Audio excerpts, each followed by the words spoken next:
Greetings everyone. In today's video, we will view the Fusion Standard Report Inventory Valuation Report.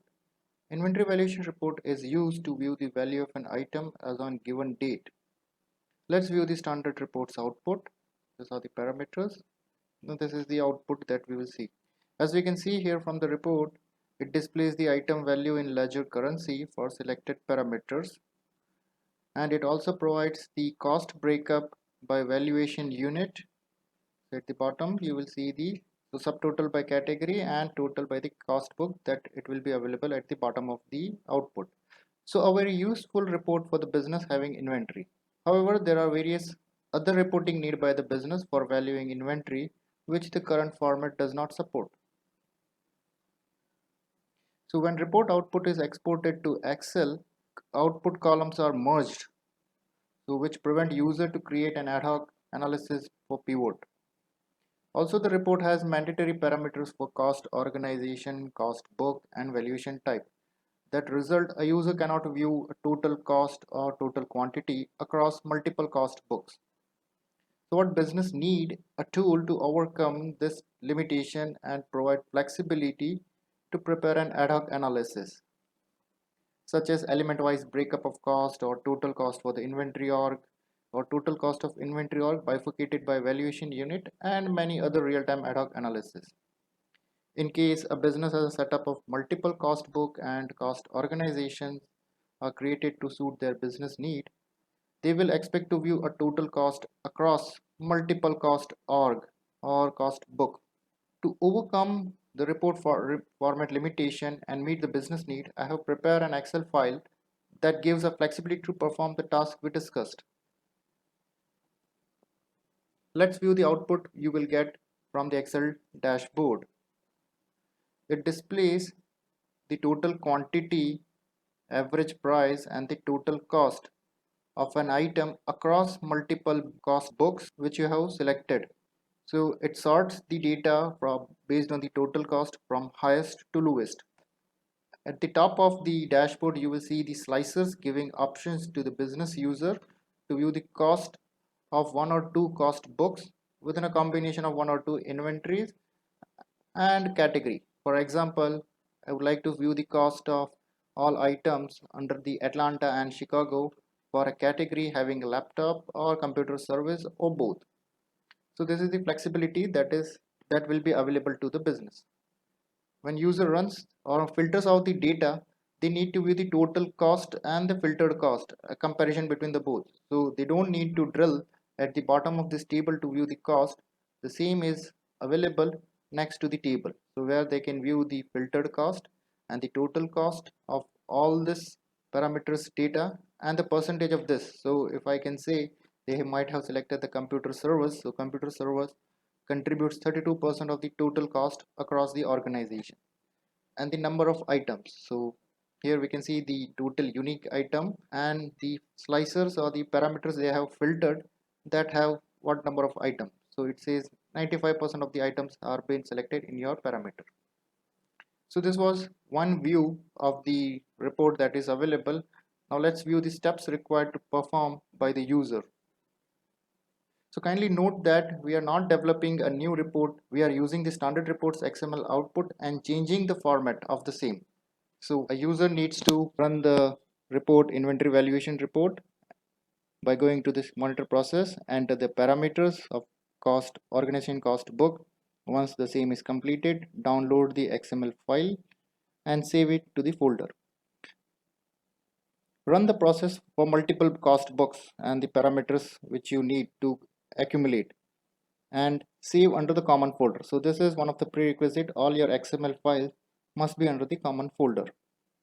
Now to have certain best practices, we suggest that you use for one common date, like all the XML files or the program which you have run should be on one particular month, like end of the February 21, the case which I have used. Unless you want to compare February, March, April in a columnar way, then in this case you can select different as on date, but normally what we recommend is one common as on date. Other recommendation of the best practices, you select all the cost books which have same ledger currency. If one of the cost book has a USD and another has euro, So the accumulation of the value will be meaningless. And once you save these files, so when you are saving this XML, so give some proper naming convention that will be helpful for you to understand the data is coming from which file. So example, I can have a name like the cost book, like Seattle inventory organization report or Atlanta inventory valuation for Feb 21, like this kind of naming convention. So this is some of the recommendation steps. Now let's view the Excel file. So this is the Excel file that is available in the YouTube video links. You can download the same from there. When you download the Excel file, you will see all the sheets which are available will be blank. So when we see master data, that is blank. Item cost, you will see that everything is blank. Same goes with the DB and the pivot table. So all these sheets are blank. What we need to do is enter the folder path in this particular cell which has been grayed out, and then go to data and click on refresh all. So what it will do is it will import the data from the XML, all the XML files which we have put in this folder, and populate the data in all the sheets. So we can see here in this particular folder I have kept 4 files.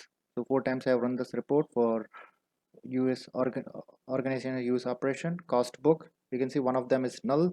So we have given a note when a particular cost book and cost organization or other parameters which I'm entering, if it is returning a null records or no data, then this cell will get out a grayed color.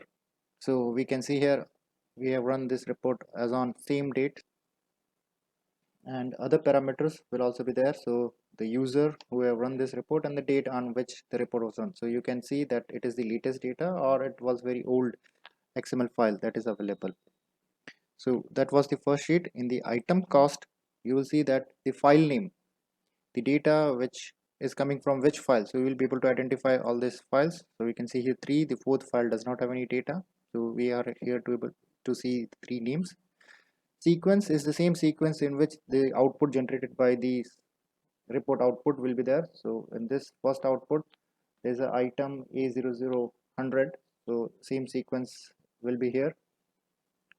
Now the other different will be, you can see this unit quantity same, but what you will see is the unit cost as the total cost of all the element which is there. So first item, we only have the material, we don't have IPV. So sorry, the material and non-recoverable tax combined, this is the cost. So if any of the item has other elements just like invoice price variance or intercompany freight, so it will be shown in the separate column. So now we have a separate column for each cost element type here. And this is Excel table available. Now you can easily draw an ad hoc pivot table on the basis of this table output. Now let's see on the dashboard side. So as of now we can see there is no data populated. To generate the data in the pivot table, we need to refresh the data again. So go to data and say refresh all. So now it has been populated the data. So we can see here the total 2 billion is the amount. Nothing has been filtered, so full data has been shown. Now let me say I want to see the only for the cost book US operations. So we can see straight away it shows 34% of the cost from this cost book and 100% of the items. So the cost book US operation is using all the items which is there. And if I go and select only say server software, so this is only 74,000, so 74k. So I can just reconcile the same at the end. You can see here 74k, the total cost is 74k, item are 19. You can just see, yes, the 19 and 19, so these are matching. So the user can directly check the values. Also along with this, if other things also I want to add, so I can click on control and say click. So now along with the server software, laptop is also filtered. So this was one way to see the valuation which is inbuilt item cost are available. Now if I want to perform some ad hoc analysis, just like this is a total cost, want to see the element wise cost, or this is the rate of an item across or one cost book, I want to see the average price across the cost books, or other analysis which you can think of. So for that a separate pivot has been given where a user can make their own analysis. So for example, firstly we talk about element wise cost. So I click on the first one and say show field list. And what we want is the breakup of elements: material, non-recoverable tax, IPV, inter-org freight. So now you can see the category wise, at the row level it is the categories. So category wise total cost. So renaming you can directly do here, total cost. So this column it will not allow, so I can just add a space. It will allow material, non-recoverable tax, IPV, inter-org, and this is, I think it's profit, inter-org profit. So your ad hoc analysis is available. Again, you can filter by any of single or multiple org. Chicago, it's there. So second, we discuss about the average unit price. So I'm clicking on this file. So we can see this is the category and item based on the rows you can see here.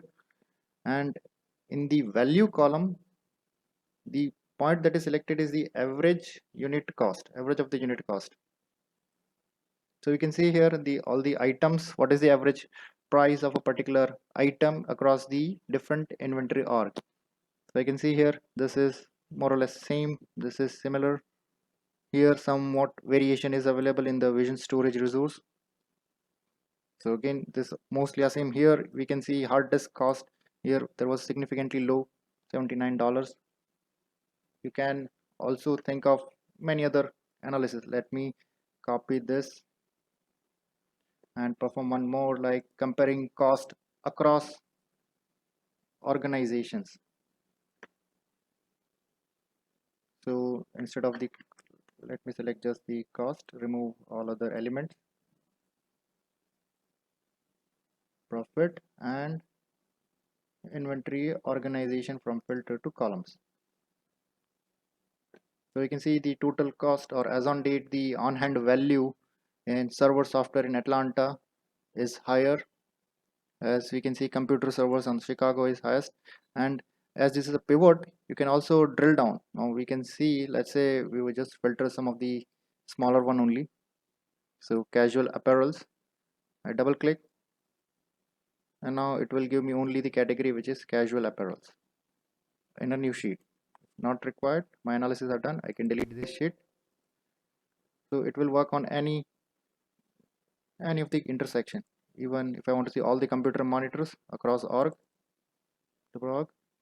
computer monitors. So this is some of the ad hoc analysis that you can perform, and you can think of a number of analysis that you would be requiring or you may perform. So I will request you to share some of your ad hoc analysis experience in the comment box of this video. Let's summarize the steps. First, run the report and download the XML file from each report. Save the all XML under single folder. Then download the Excel file from the YouTube links. Enter the folder path of your system on which all the XML files are saved. Refresh all from the data menu and all the data will be available in the detail table and the parameter table. Refresh again to get the data in the pivot table. So now you will have all the data are available. If you have any questions or suggestions for the related video, please post the same on the comment box. Also, if you have any suggestion for the next report on which you would like to have a video, you can mention the same in the comment box. I hope this video will be very helpful to you and it will save your time. Thanks for giving your time. Have a nice day.